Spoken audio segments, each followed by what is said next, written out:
الأهلي بيخسر آخر فرصة وآخر أمل للمنافسة على الدوري بإيد يستر مدرب الفريق ومحمود وفا حكم المباراة.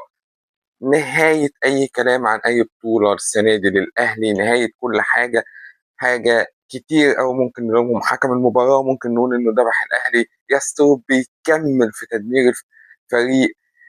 ممكن نرجع تاني للإدارة اللي جابت المدرب ده من الأول. حاجات كتير أوي ممكن تتقال، بس أكتر حاجة بقت أكيدة، أكتر حاجة بقت واضحة جدًا إن الفريق ده انتهى، وإن ما فيش أي فرصة للمنافسة وما فيش أي أمل للدوري. وربنا يستر وما يبقاش الفيديو الجاي بعد الماتش جاي إن ما فيش أي أمل لبطولة أفريقيا وهنشوف هنلحق الكونفدرالية والّا لأ. اللي حصل النهارده كان بؤس كبير. خلّينا نبدأ بالحكم عشان بعد كده نخش نتكلم كفريق. أنا مش فاهم إلى الآن إيه اللي عمله الحكم، يعني هي مش مستاهلة. يعني أنت عايز تطلّعنا من المنافسة كده، كده يا معلم إحنا هنطلع. يعني حتى لو كنا فُزنا الماتش ده ما إحنا هنخسر اللي بعده. أنت مش شايف منظرنا؟ أنت بتعمل إيه؟ إحنا ما جيناش. ضربة جزاء يراها أي كفيف، أي ضرير. الكورة خبطة، هتقول لي أصلها خبطة نازلة من هنا لهنا؟ هاقول لك يا من هنا لهنا يا هنا واضحة خالص. والVAR سلّمك يا ريس، بروّسها لك. ده أكتر من إن حكم الVAR علّم لك بالماوس أهي، أهي، أهي. أنت بتفكّر في إيه؟ أنت عايز إيه تاني؟ ليه؟ يعني أنا وِحِش، يا عم أنا وِحِش، هتقول لي أصل أنت أنا وِحِش، معلش بس آخُد حقّي. أفوز النهارده ونشوف بُكرة ربنا يسهّلها. فليه؟ انتحار اللي أنت عملته فينا ده. قتلتنا، يا راجل ما كده، كده سيب اللي على الخط كده، كده بيقتلنا بالبطيء. أنت ليه تدبحني النهارده؟ طيب، خلصنا من التحكيم وقرف التحكيم وكل اللي حصل ده. خلينا بقى نخش ككورة. كان في حكمة زمان بتقول: "من الغباء تكرار نفس الفعل وانتظار نتيجة جديدة." غالبًا الحكمة دي ما عدِّتش على يستر.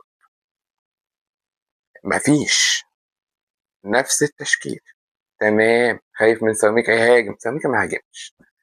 نفس التوظيف بتاع ديانج. يا عم اتقِ الله، يا حبيبي اتقِ الله.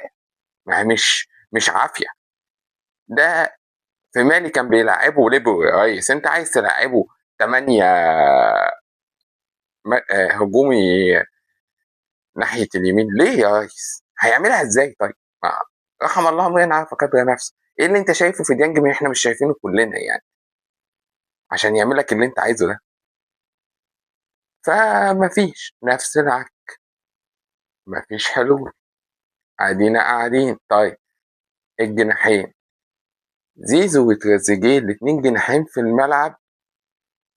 ده يعني أنت قتلت أي فرصة ليك. أنت نهيت الدنيا خالص.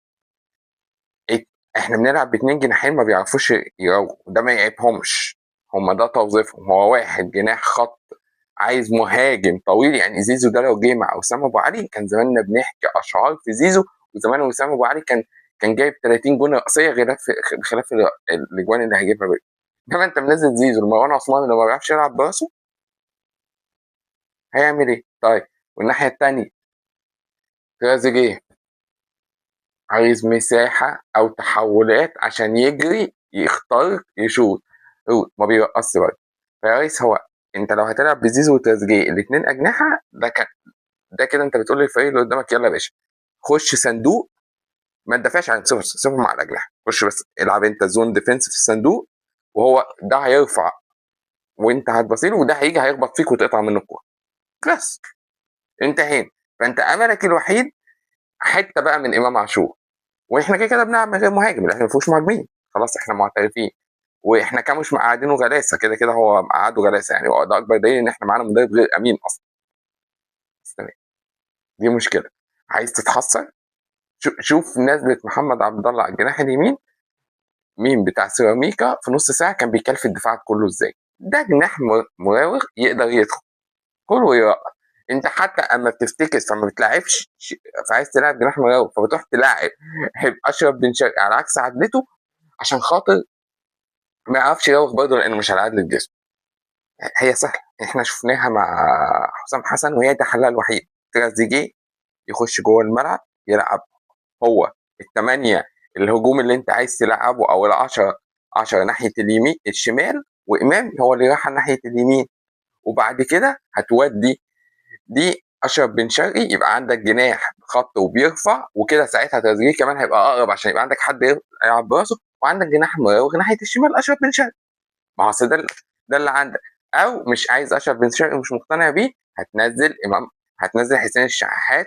هات انت حتى يا جدع اما نزلت حسين الشحات يا اخي كنت بتتعلمها فين؟ لا انت حطيت حسين الشحات هو اللي في نص الملعب، فضلت تريزيجيه برضه هو اللي على الشمال. يا حبيبي في ايه؟ ما تتقي الله فينا. طيب دي احدى المساوئ. تاني حاجه، عفى عليها الزمن يا ريس. احنا وصلنا ان احنا كنا بنلعب بسبع مهاجمين. احنا لعبنا بطاهر وحسين وبن رمضان وامام وتريزيجيه والشريف شريف وبن شرقي. سبعه سبعه دول كانوا في الملعب بيهاجموا. ما هو مش انزلوا على الله، دي مش نافعه. كنا بنقول ان المدرب وحش بس لما ممكن تتحرك لوحدها، لا صعبه قوي يا جماعه. يعني انا خلاص، انا خدوها مني كده عهد كده على نفسي لاخر ماتش مع الراجل ده، انا مش هنتقد لعيبه تاني. بس هي ملهاش لازمه ننتقد لعيبه. ليه؟ اللعيبه عايزه توظيف وعايزه جمل عشان تعرف تنفذها، وبالذات ان انت ما عندكش ميسي في الملعب. تريزيجيه مش ميسي وزيزو مش ميسي، وكلهم لاعبين توظيف للفريق. يعني الوحيد اللي ممكن يبقى عنده ابداعيه اللي مع نفسه شويه حسين الشحات. ماشي، وكده كده هو ما بيلعبوش، واشرف بن شرقي كده كده ما بيلعبوش. فلا، التوظيف في الملعب يا راجل كنت اتفرج على حسام حسن وامسك ورقه وقلم وغش وراه. يا راجل حسام حسن اما كان معاه تريزيجيه وزيزو قال لك لا معلش لازم العب اسلام عيسى عشان يبقى لاعب عنده مهاره فرديه يقدر يحركني شويه، عشان فاهم ان دي لعيبه ما عندهاش واحد على واحد، ما عندهاش المهاره، ما عندهاش المهاره الفرديه، هي بتفيدك في حاجات تانية. فخلاص، شكرا جدا الموسم ده.